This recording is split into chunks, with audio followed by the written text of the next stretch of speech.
Hey guys, this is a podcast about Jerome Symour Bruner.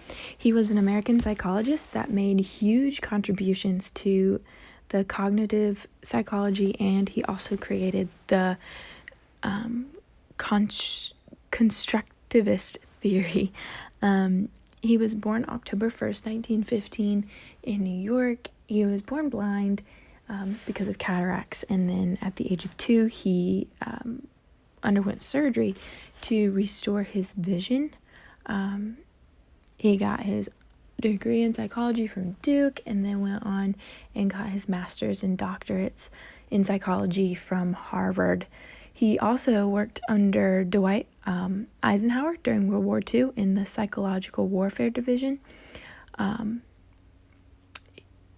He served there researching social psychological phenomena.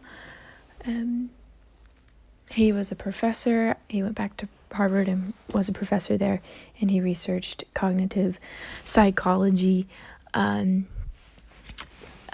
little bit more on his theory that he came up with, the constructivist theory.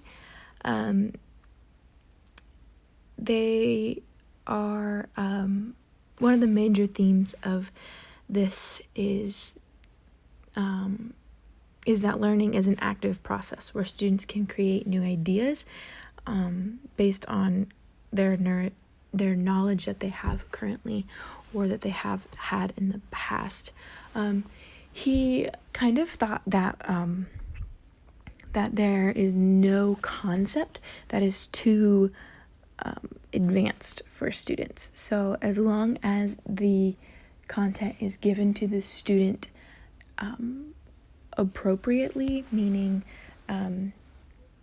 like you're not having a student that doesn't know how to do doesn't know basic like adding, that you can't give them like multiplication because they don't know adding, but you can teach them multiplication. You just have to build off of that. So it's kind of like scaffolding is something he came up with, and the spiral curriculum, whereas like curriculum is built off of it. You keep building onto curriculum. So for the example of adding, your goal is to teach your first grader multiplication, but you can't teach them multiplication until they have basic understanding of what adding is. So you teach them adding, and then you scaffold them to learn multiplication, and that's spiraling them to where you want them. So the teacher's role in the constructivist theory is that they should encourage students to discover new principles by themselves. And also that it's really important to have a Socratic learning happening, where the teacher is always in constant communication with the student as the student is working and building off what they know. Also, like I said, the teacher should be showing students content to learn in an appropriate format for the student's understanding, and the curriculum should be organized in a spiral manner so that the students are continually building off of what they already know.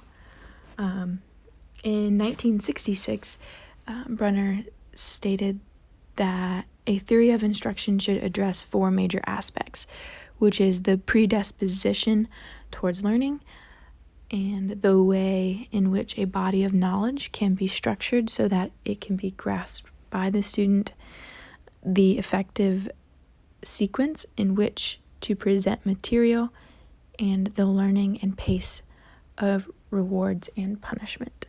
And later in 1996, he expanded on this framework to encompass the social and cultural aspects of learning, as well as practicing law.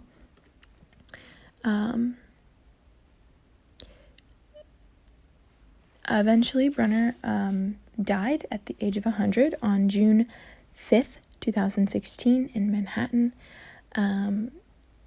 he did tons of things in his lifetime. He also helped found the Head Start program. He did studies on language and development and educational psychology. And he wrote 15 books and 23 published articles. He also won a Bazallion Prize in 1987 and the CIBA Gold Medal for Distinguished